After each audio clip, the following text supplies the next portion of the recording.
Hello, movie lovers, and welcome to my third and final review of Star Wars The Last Jedi. Now, if you haven't caught my previous ones, this one is going to be a little bit different because we are going to be focusing completely on the music of The Last Jedi. If you want to catch the spoiler one or my introduction, which doesn't have any spoilers, be sure to check the link in the description, but this will have plenty of spoilers, so make sure you're ready for that. So, obviously, music by John Williams. Now, I have always been a huge John Williams fan. When I started band in 6th grade, it was mostly because I enjoyed the Star Wars main theme and I really wanted to play it. And from there, I learned that John Williams also did the music to Jaws, Indiana Jones, Superman, E.T., Jurassic Park, all these different movies that I absolutely loved. And I'm like, dude, that guy's awesome. And ever since then, I've always been a fan, even in his lesser known ones and not so well liked ones as well. And this one, I'm about to throw a huge dampener on a lot of you John Williams fans because when I found out about it, for a second, I was kind of disappointed. But then I got better.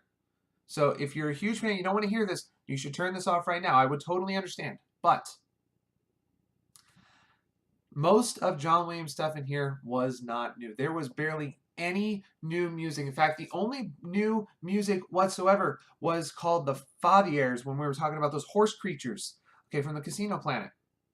Everything else was taken from something he had done before. Everything else. Some directly, some not. We're going to talk about a few of the most impactful points once. But let's just go through the major points of the movie. We have the opening and the escape. Everything in there goes back to the Resistance March. The bum bum ba-da-dum bum ba-da-dum ba-da-da-da-dum bum bum bum. That theme right there. You have that throughout the whole thing whenever the Resistance is doing something against the First Order. That is what is used. Then we go into a little bit less of ones like that. And you have that theme in a light, playful motion when we have Finn and Rose in their little play thing when Finn gets zapped. And you go through all that different things, but nothing is new. Okay? And we go even more. We go to Octo, or however you pronounce it, the island that Luke was on. Okay? All of the training music was the same music you had Rey when you first meet her. Okay, when you first meet her on that desert planet, it's the same exact music. There's nothing new whatsoever. Okay, now, I do have to say that most of this, I believe, was on purpose by Rian Johnson. Okay, I believe he requested a lot of this. If you saw my spoiler review, you saw that I talked about how there were a lot of direct shot-for-shot things with this movie, but yet it was a brand new story, and it felt new while it was going on. I believe the music was meant to be that exact thing. And you had little snippets of things here and there, like when they were talking about how Kylo's helmet was only there because he wanted to be like Darth Vader, they had boom, boom, boom, boom, but a very low Imperial March right under there. It was brilliant how it was done. You had the Kylo Ren theme for all that going through whenever he was there, the rebellion and everything, still the March coming, but then there were a few things that were a little bit extra. Okay, anytime Leia did something, you had her theme. Okay, you had her theme going through.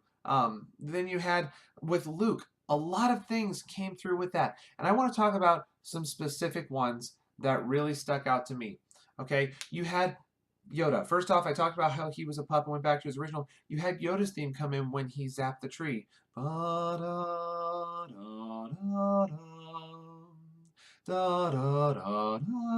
That part right there, it was there. It was brilliant. It had all of that. Then Luke, you had the most powerful musical point in all of cinema, I'd argue, back from New Hope, when he was watching two says, and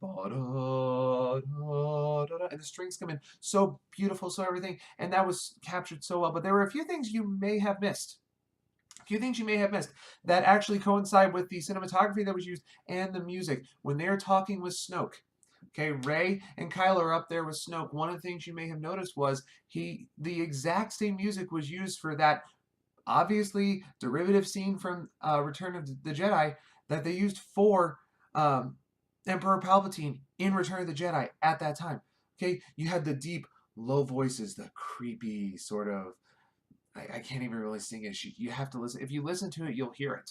Okay, if you put those two scenes side by side, not only is it almost direct shot comparison, you also have the music there. Then, the biggest thing that I heard, and I was the only one I think that picked up on this in the movie theater, and I was just so excited about this, the Millennium Falcon, okay, comes to the mineral planet and goes through the under the surface of the planet. Okay, if you didn't notice, that was not just a derivative piece of music. That was the exact piece of music entitled Here They Come from A New Hope when we first see the Millennium Falcon attacking TIE fighters. The exact music. Okay, obviously it was re-recorded. It sounded a little bit better than what the recording technology was in 1977, but it was the exact same music. And then if you saw the shots with there, you had the I guess the stalactites, stalagmites. I don't know. I don't remember my science course that much about that. But you had all those red ones come there, and it was going through, looked exactly like the second Death Star, and the run through there. It's just like, oh wow. You have these two iconic scenes with this very iconic music. The first time we ever really see the Falcon in action, okay, which I still love that scene. Okay, it's the bum bum bum bum bum bum ba da da da da ya da da da da da da da da ya da da da da ba da da ba da. Exactly. If you go watch the movie, you will catch that. Okay, and then I think one of the most powerful things at the end was when you saw Luke on the rock, and this one everyone can tell exactly what it was. You had the two suns that Luke could see. He was sitting there, and all of a sudden, the same Force theme that you get when you first meet Luke, okay, and everything, it shows up and goes there. But the one thing I wanted to say was, I believe the music was purposely made to be derivative, to actually show the same sort of completion as, or the same sort of parallels as the cinematography and everything that was. And I thought that was just brilliant. Okay, I'm assuming that it was something that Ryan Johnson requested of John Williams, but I could be wrong. I could, but I thought it was just very well done, and I loved the music so much, how it was done. Rey's theme coming in and out, Leia's theme, and then when Leia meets Luke right there in the base. If you didn't notice, that was the theme entitled Luke and Leia from Return of the Jedi, when Leia is finding out that Luke is her brother and Vader is her father, and she's a part of this giant, vast thing. And it was just so subtle and so brilliant. It just captures the magic of music and what it can do to these movies and what it can really take away. And the thing is most people probably didn't even notice.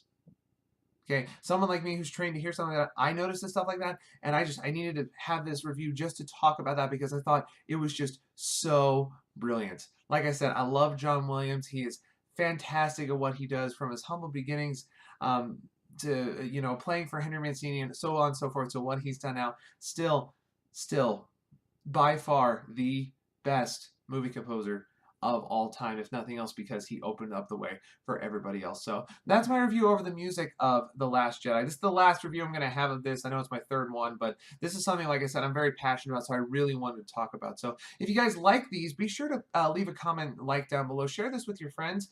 God bless all of you, and that's a wrap.